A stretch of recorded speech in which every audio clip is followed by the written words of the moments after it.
name is Nancy Turner. As part of the Middletown Digital History Project, I will be interviewing members of St. Francis Parish in Muncie, Indiana.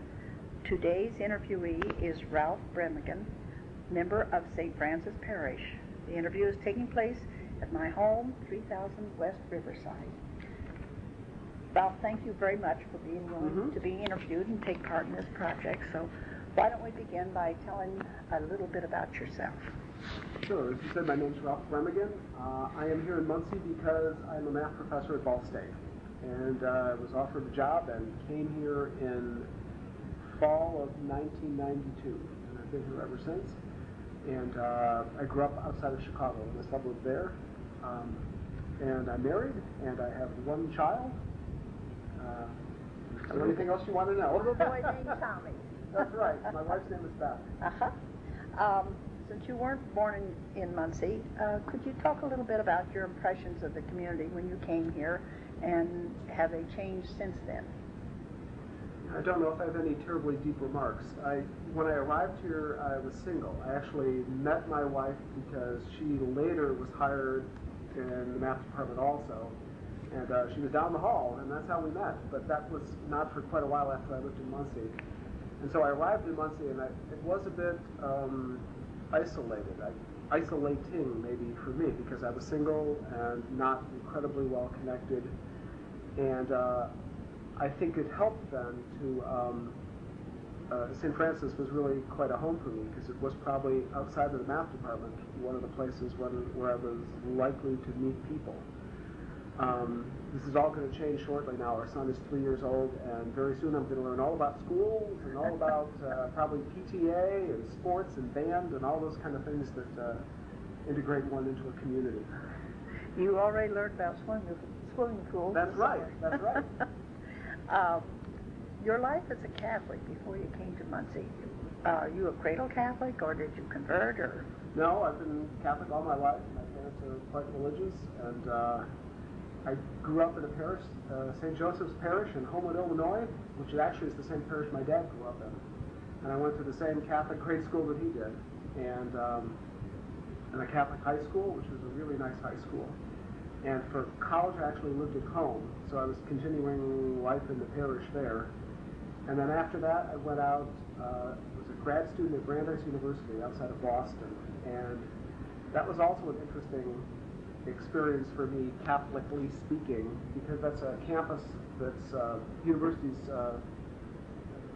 It was basically founded as a place for Jewish students to be able to go at a time when there were often quotas excluding them from other universities, and that's a very pronounced orientation of the university. But there was a small Catholic community, and there was a chapel actually on campus provided by the university, and I spent most of my time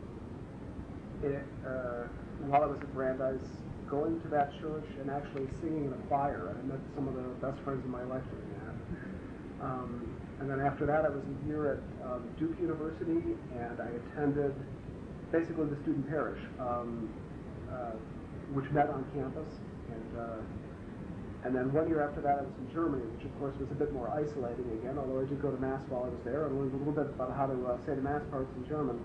But by virtue of the experience, especially at Brandeis, it was very much oriented towards student parishes.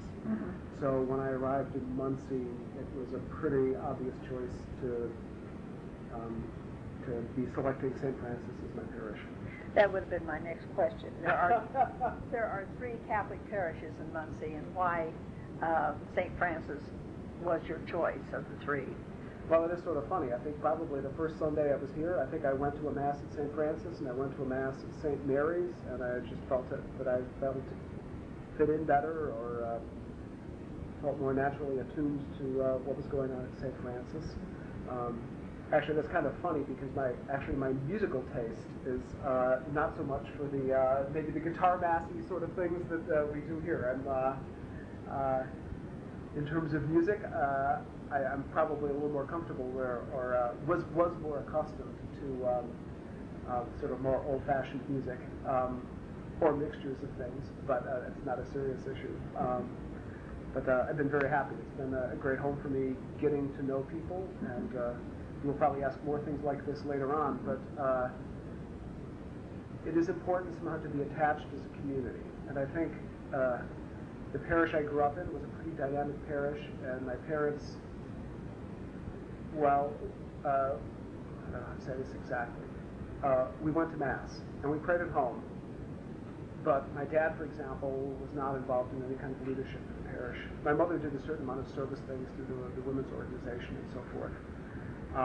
She sang in the choir, I guess, for a lot of years. But we weren't sort of... active, proactive. We were not leaders, exactly. And perhaps didn't really know people so much. I mean, there were people you recognized from being there on Sundays. But it was an extremely large parish. I think now maybe they're down to 3 or 4 masses on the weekend. And when I was growing up, I think there were, 5 or 6 masses every Sunday morning, and then at some point, 1 mass Saturday night, and it was a large church, and it was just a big suburban parish. And that's different. And here, I've gotten to know people. People have helped me, and I've seen kids be baptized, and I've seen people be buried. And it's a very intense sort of connection when you are going to a funeral. And I've gone to a few funerals for people who died in quite tragic circumstances, and you look around and you see the people you expect to see. And loving faces. Yeah, and that's an important, I think, a very great feature of life here. So in your life, the parish, not only of St. Francis, a parish plays an important part in your life, but St. Francis has a unique role in that you feel the warmth of the community. Yeah, I think that's a very accurate statement. It's true. It's big enough that it isn't just 10 families or something being in a church, and there are a lot of people I don't know. And of course the students are changing over time. You see some of them for 4 years thereabouts, and then seldom again. Mm-hmm. But there's quite a bit of continuity in terms of the resident parishioners, and that is a sort of a stabilizing influence, mm-hmm. or family. And in coming to St. Francis, you say that music wasn't exactly what you had expected, but what about the way that Mass is celebrated? Has that been a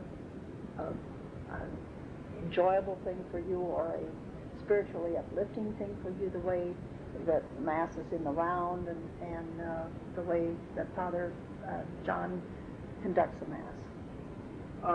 Yes, I should say Father John has been pastor for the entire time I've been. Mm-hmm. Or we've had some assistant pastors sometimes, but he's been the pastor the whole time, and that's a really sort of it's a long time, and it's a commonality, but mm-hmm. it's very important.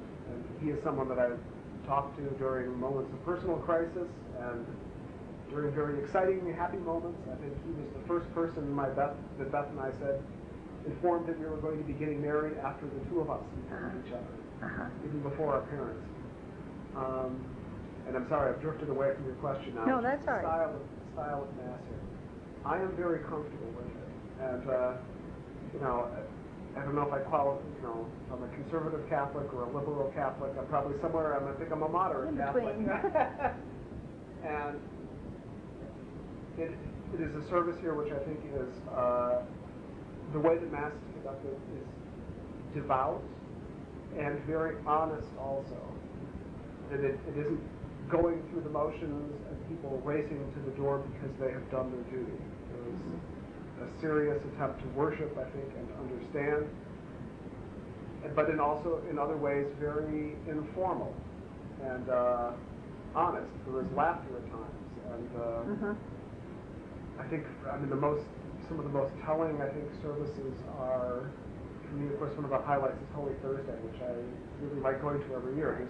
I don't know if other people have talked about this. There's a great tradition that for the washing of the feet, it is not a few appointed people whose feet are washed by the priest, let alone 12 men whose feet are washed by the priest. At the appropriate time, big vessels of water are brought out in 4 stations, and Father John washes someone's feet, and people are set up in each of the stations, and someone starts washing, and then as people feel the Spirit moving them, they go up, and their feet are washed, and they wash the feet of the person behind them.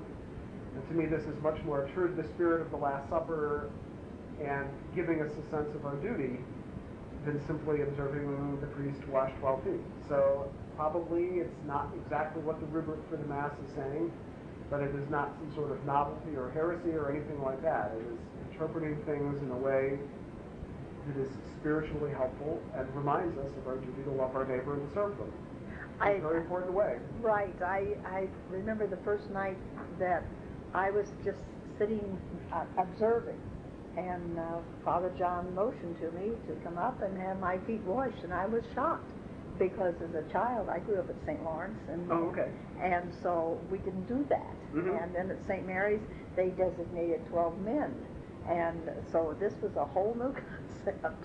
So I understand what you're saying. I do have thoughts that I think if and when Father John leaves or retires and a new priest comes in, I think if the new priest wanted to put the kibosh on that, it would be open rebellion. So it's clearly an event which is very meaningful to all of us. Right. So with Father John being the only pastor you've known, do you have any memories of course we don't have an assistant anymore, mm-hmm. so really through most of the time you've been here, I think we had Father McKinney was here for a while with you, wasn't he? Mm-hmm. Mm-hmm. And beyond that, we just don't have assistants anymore. Yeah, actually there was a priest whose name is not on your list here, and I'm having trouble remembering it, who was an assistant while I was here early, and then after him was Father Dorr, Richard Dorr. Yeah. Who, great sense of humor. Mm-hmm, I got to know a little bit, mostly from weekday Mass. He was here rather briefly, though, I guess, just a few years. And then Father Mike was here, and he actually celebrated our wedding. Mm-hmm. And he was the last assistant pastor we've had. Mm-hmm. Right. So, if you had a choice of schools for Tommy, for your child, Catholic or public, which would you choose and why? That's interesting. I think we have more or less decided on Catholic school, probably St. Mary's because it's closer. And for me, I think it's my parents made the sacrifice to send me, and it was an important influence in my life. And I can't imagine not making the financial sacrifice also. And I think I'm more financially comfortable than my parents were at that time. Mm-hmm. And I suppose there are positive and negative things one can say in each direction. You know, of course, if you go to a really diverse setting, you learn how to deal with all sorts of people. Mm-hmm. But I also think sort of the formation in character and discipline and sort of a naturality in the life of the faith is very important. Not that everyone who goes to Catholic school turns out wonderfully or stays in the church even, which is something I dearly hope my son will do. But I think that is where we're inclined at the moment. Our son's going to be 4 at the end of the year, and we've got another year and a half before he's starting kindergarten even. So. When in your time in Muncie, have you ever experienced any overt or any covert anti-Catholic attitudes or practices that you can remember? Nothing incredibly serious. Mm-hmm. You know, occasionally I remember somebody making a joke once about the priest abuse scandal, or I have friends who are maybe rather, you know, friends and colleagues who are a little bit left politically and don't view the Catholic Church as terribly friendly to their worldview or politics, but nothing in a terrible way or anything. While you've been at St. Francis, have you taken part in any special duties, Eucharistic minister or lector or anything? I've been a lector, which I really enjoy doing. Mm-hmm. And typically we've been going to the 6:30 at night Sunday Mass, which lots of years is sort of the preeminent student Mass. Maybe this year a little bit less so. And I've enjoyed that very much, although, of course, it being most of the student Mass, I wish there were more students involved doing it. It always seems like it takes a little bit of time as the school year goes on before that happens. I was also a sponsor once for Bill Carter, who was joining the church. And that was a year of being involved with RCIA. Trying to think what other sorts of things I've done. I was actually on a task force or committee that was looking into when the church was talking about expanding, whether we were going to build a church on Riverside or expand out the back. I think I was actually the minority voice in that, so probably I did not endear myself to everyone. But you spoke your... I did speak my mind, and hopefully I was gracious. And in fact, I'm very happy with how things have worked out, regardless. Have you ever considered being part of the parish council, taking a leadership role? No. I think that's not your place. I think there are some things like that when I'm retired, perhaps that will be more appealing. But of course, the job of a professor, that's a lot of hours, and there's a lot of administration and committee work and so forth that are not always entirely pleasant, and I don't necessarily have the stamina for more meetings, more controversies, and so forth. I was on liturgy committee for a little while also. Probably if I think about it, I can think of a few more things. In your view, what do you want for the parish? What do you think the future of it should be? That's an interesting question. I think it's pretty successful as it is now. It does a good job, I think, in terms of just supporting our sacramental life. It does a good job, and it's a warm place. I think there are sometimes, now this is where maybe my more conservative side is going to come out, where sometimes maybe we haven't spent as much time thinking about theology or moral issues in the sense of giving people space. I think there are always sort of tensions between more conservative Catholics and more liberal Catholics. And I think the perception, probably in Muncie, is that St. Francis is the liberal parish. And maybe that means there are people who vote Democrat there. I don't know. It's, I think probably there is more. It is probably more liberal than almost certainly more liberal than St. Mary's, but it's certainly not a theologically radical place in any kind of way.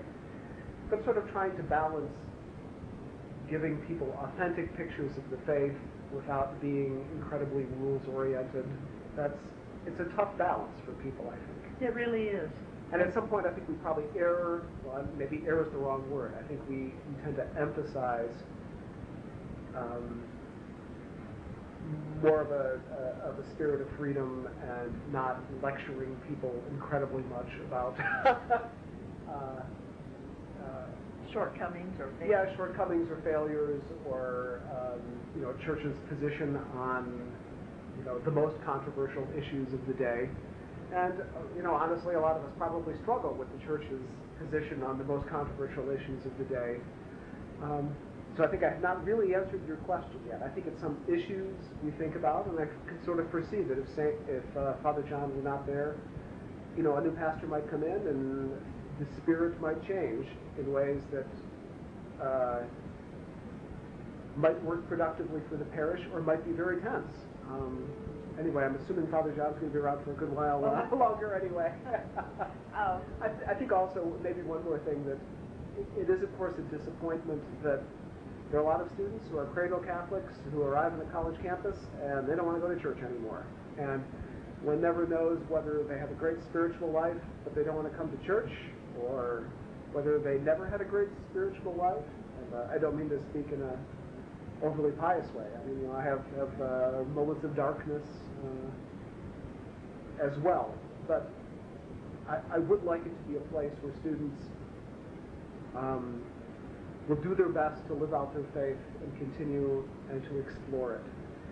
And it's a very tough thing to figure out what to do with students who for the first time have freedom and suddenly church isn't a priority, and maybe it's not an active decision to give up on the church, but it may happen.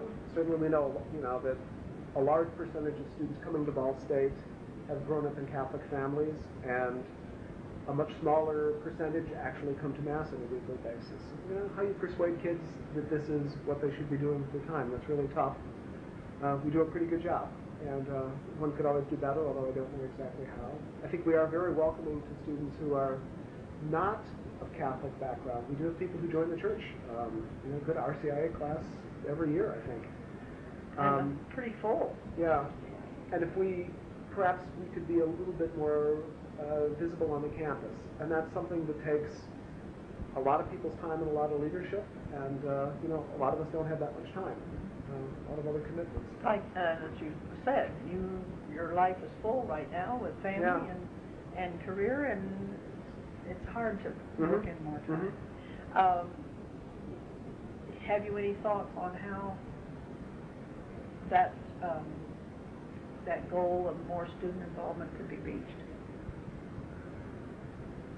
Not easy, quick ones, no. At various times, you know, I should have said something much earlier. My wife and I are sort of the faculty sponsors for the Catholic Student Union, which at periods of times when we've been between ministers, this was a major thing, I know it didn't occur to me before, but we have you know, attended some meetings and so forth. Actually, this past summer, my wife was very active in the committee to pick a new campus minister. And so at times we participated in some of these discussions. And you know, and most of the time I've been here, there have been great student leaders on campus who are very active in promoting activities at the church and hopefully trying to create a welcoming atmosphere. But I don't know, there's probably a lot of person-to-person thing of encouraging students. You know, you're living in a dorm and you find out somebody's Catholic, you try to encourage them to come along, walk together, and so forth. But you know, I think a lot of the climate of nowadays is not sort of getting in people's face too much. That's sort of the temper of the times, which is maybe different than 50 years ago, and it may be different than 50 years from now, but at the moment... that's the way it is. Yeah. And we have to live in the present. Yeah. And a lot of these students, I don't know whether you'd agree, but a lot of these students, I think, are kind of pushing their boundaries and kind of exploring who they are, and quite a few of them will eventually come back to the church or begin. Maybe they don't even consider they've left, because on Christmas they crowd in on midnight mass, and eventually they'll pick up, perhaps when they begin having families, they'll pick up their faith and kind of re-examine it, and maybe at that time it'll look better to them than what it does right now. They will be looking at it as an adult. But, you see any expansion of the church, or the parish, or do you think it's about the right size? You're talking about number of people, or the number of people. Okay. Well, I think, you know, it's always the case, the more the better. And it was sort of funny during, over the years, it was quite a number of years where the parish really, really extensively thought about what it wanted to do in terms of expanding our facilities. And no one can accuse us of not having studied it for a long time, and there are a lot of false starts and so forth. But during the time, I think Father John was laughed at a little bit for wanting, I think he said he wanted a church that seated 600, and there were a fair number of people who sort of scoffed at that. And we built a church that I think seats 550. We've got 4 masses on the weekend, and it's comfortably full at all of them. Right. And whereas in the past, I mean, people had noticed back when we were just in the multi-purpose room, which seated 300 maybe, something like that. Maybe, yeah, and it was crowded. Yeah, and it was a sad thing. People noticed sometimes somebody's coming 5 minutes late. They look in, there isn't a seat, and they turn around and go home. And clearly, we did not have the facilities for the people, and it would sort of be a happy problem if we were so full at every mass that we needed to get even bigger. Although, given our land situation, I guess we're not going to get... we are rather landlocked. Yes, but the more the better. I have to ask, on what side did you come down? On expanding out to the back, or just walking away from that property and building someplace else? Oh, there was never a question of a new piece of property. The question was whether we should... take down? Do essentially what we've done now, which is blow the back wall out and sort of build farther back, versus using that building just for the sort of support facilities, classrooms, meetings, and building a new church sort of near the Newman House, closer to the street. And I think the argument at that time was that we're kind of invisible where we are. We're hiding behind the Newman House, and it's too easy. If a student is on the fence about whether they're going to come, and the first day they show up, they can't find the church, you may have lost them forever. And I was more inclined to think that a bit more visible presence might hurt us. That wasn't the side that won, and I think a lot of people did not want something too showy. Not that they were trying to hide the church, but not wanting a grand edifice. Being sort of, you know, I think a lot of folks would say in the spirit of St. Francis, having a simple setting. And actually, I think the new facility we have is very beautiful. It's wonderful. Well, there's a possibility in the future that the Newman House, where it sits, might be torn down in a chapel there. Could be. That's a gorgeous house as well. Yeah, it certainly is. Anything that you feel that you wished I had asked about that I didn't, and that you would like to include in this? That's interesting. You'd sent me a letter. I see this is now late in the summer, I guess, with a bunch of questions you were going to ask, and I was going to look through this here, and we've gone through most of them. And I think part of it is, maybe I'm not finding the exact question here, but certain specific memories of being in the church. And I have a number of those. And good, include them, please. So some of I remember, for example, September 11th, 2001. People came to church. I can't remember. It was 5 o'clock, 6 o'clock, and I don't remember. Maybe word went out informally, but somehow everybody knew we were supposed to go. You know, and or wanted to go. Yeah, and just sort of assumed something would be happening, and indeed it was. It was sort of an improvised service. It wasn't just weekday mass as usual. It was a service with reading and prayers, sort of on the theme of peace, and I think that speaks well of the parish, that it occurred to people that on a day like this, which is, okay, it's not a holy day of obligation, it's not a church feast, but this is an important event in our lives of faith. Something has come that is very disturbing, and we have to be here. And it's very important. I think also, it was a very, very grand moment. It was a couple of years ago when the new church was dedicated, and I remember being in there and just having tears rolling down my face because I was so proud of the parish and so moved that we had accomplished this. Then I have a lot of memories also related just family-wise. So my wife came to Ball State, what year would that have been now? 98, I guess. Maybe I'm off by a year. And, she came to the department, and somehow right away we realized we liked each other, we were comfortable around each other. Best basis for a marriage, I And, something that was a concern was, my wife was not Catholic at the time, although she was she is a very spiritual and religious and faithful person, in a way that I'm sure far exceeds what I am capable of doing. She actually grew up as an American Baptist and went away to college, and after that was in a number. She was in the Swedish Covenant Church for a while, maybe a Presbyterian church, I'm not quite certain. And then at some point she was sort of invited to go to an Episcopal church, and she fell in love with the liturgy, and she became an Episcopalian, and was involved in a very active parish in Pittsburgh that I think she would probably describe as evangelical Episcopalian. So very active. She had all sorts of activities she was involved in, spreading the faith to other people, deeds of service. And she came to Muncie and wasn't entirely certain what to do. And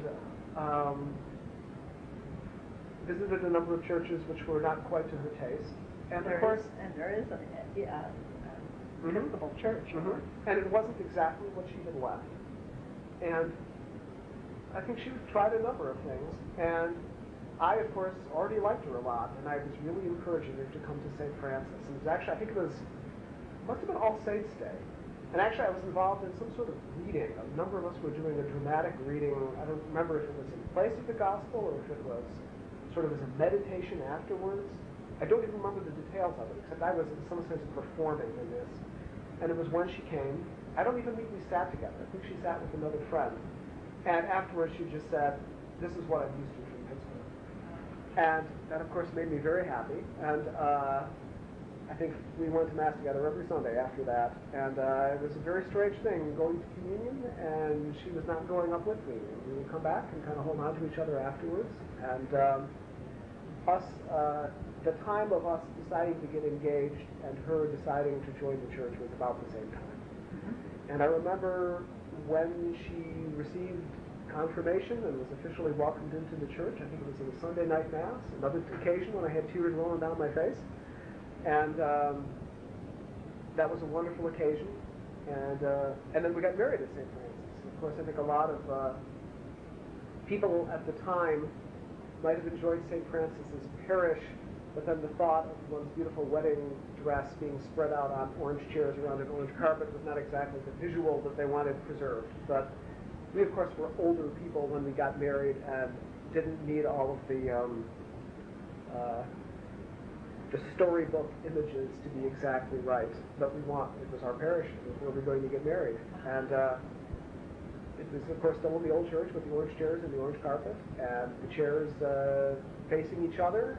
And during the service, we could all look at each other, and it was just wonderful. We worked extremely hard. Actually, we had a choir of about 16 or so people, friends of ours from various points in life here and elsewhere who came. We had some wonderful music right before it. Brian Eckstein helped us do an audio tape of the wedding, which we listened to often. And it was a wonderful occasion. I can imagine. What I know that you have your little Tommy, and that you adopted him from a Russian orphanage. And what made you decide to take that road for a child? No, I have to pause for a moment and think. There's some rather personal stories here that I'm not entirely certain I want to put on the tape. That's okay.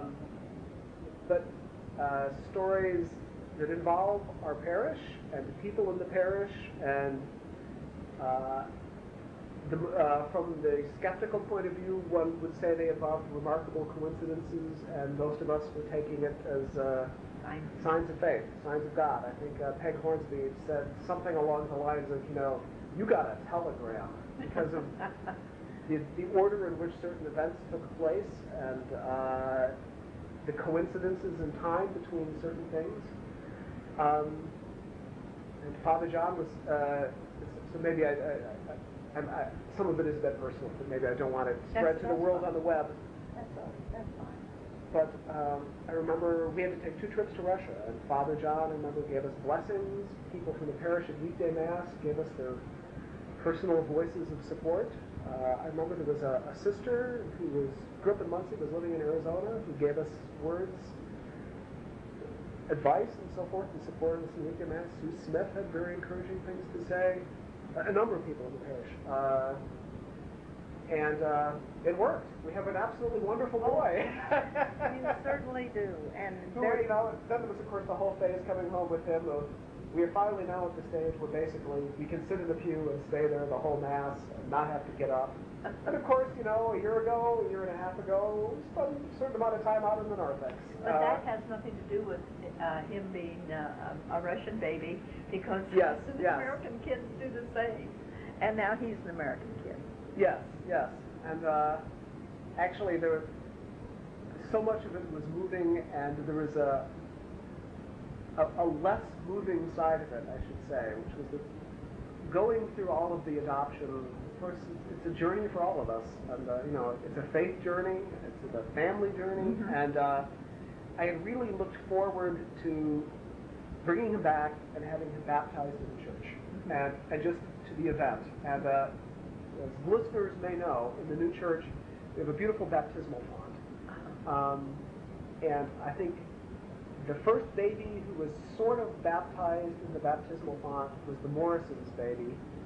It was actually, there wasn't water in it yet, so it was, they just had a basin on the top, but the mosaic was all established around it, and this was very appropriate because Tom Morrison played a really instrumental role in the building of the new church. And I think Tommy was the first kid actually to be in it while the water was running.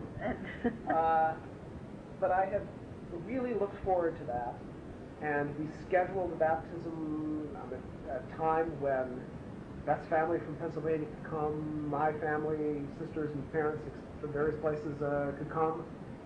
And I really during the process of adoption, sort of in my mind's eye, I looked forward to that event. And it turned out that after we got home from Russia, it was October 11th, I got, 2003, I got sick. And I would start getting a little better, and then I would get still sicker, and I'd start getting a little better and get even sicker. And by late November, when this occurred, I was really sick. So my memories of the whole event are really foggy. I sort of remember going into it, and the main thing I was thinking about was just, am I going to be able to physically hold him and be able to stand up for the hour that the Mass is going to Without last? my knees crumbling. Yes, and I did. But I think it was a very bad time. I think I had 5 weeks of fever. So, and there were a number of weeks when I just wasn't getting out of bed after that. So the baptism was not quite the memorable event that I had expected it to be. But So, as you look back, you will remember, oh, that was such a rough time, but we had Tommy, Yes. and that's the important. yes, I think it's, I'm not quite certain how my wife survived it all. It was a little weird because Beth and I were both teaching in the math department, and I don't know how exciting this is in terms of church history here, but it's a story. But it's your story. Yes, and I mean, in terms of an adoption, you don't know when it's going to happen. You turn in your materials, which I think we did January or so? No, hold on. No, January of that year was when we more or less decided we wanted to adopt. Now, January Of 2003. So in fact, it took about 9 months, remarkably enough. But, you know, I think by May we had turned in our paperwork. We had no idea when things were really going to happen. And actually, there's another church memory, though. August 15th, we had gone to Mass for the Holy Day and came home, and there was the message waiting on our machine, hey, time for you guys to buy your plane tickets. And it also turned out to be my mother's birthday. So this is one of those coincidences, not even the most remarkable one involving all this, but that was a very special thing, and with both of those days being in there. But anyway, we went to Russia, and we missed the first week of classes. We had colleagues covering classes for us. We were back for several weeks, and then we had to go back on the second trip when we were gone for close to 3 weeks. And of course, we were officially scheduled to teach. And it wasn't that we were going to not teach, because for all we know, the adoption could have taken 4 months longer. We would have been sitting at home for 3 months. But we were both scheduled to teach, and our chairman, Dale Umbach, also at the parish, God bless his soul, realized that this was going to be insane for us to try both to teach arriving home with a baby. I, of course, was completely naive about the amount of work that was going to be involved in taking care of the baby. And Beth was actually teaching classes that were a bit more critical or harder to get substitutes for. So when we returned, Beth went back to teaching her class for the rest of the semester, and I was officially on home care duty, which was not bad, aside from the frustration of somehow I'd imagined that he was just going to, you know, as a 10-month-old, occupy himself, and I was going to be doing work during the day. And of course, what it really means is if you have 10 minutes to check your email, this is a good day. But then I got sick, and I really have no idea how Beth survived this, because she was teaching full-time and taking care of Tommy, and essentially taking care of me, because I mean, I could barely get out of bed by the time it was in December, and somehow she did. Yes. Aren't you With the glad? help of a lot of babysitters, and she held herself together, and then actually the following spring then, I was back on duty teaching, and she was home as she has been since then. She actually resigned her position a year or two ago. Whether she comes back to Ball State or not in the future isn't clear. But, Well, aren't you glad you married? yes, indeed.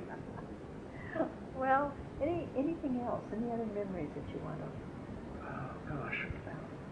I think we've talked about a lot of things here. I just, you know, I pray and I hope for the future of our church, which has a lot of challenges and a lot of ways in which it is a powerful witness in the world, and some ways in which we maybe miss the point sometimes, or go astray. And I pray for our church globally and for our parish that will continue to be a holy place and a happy place.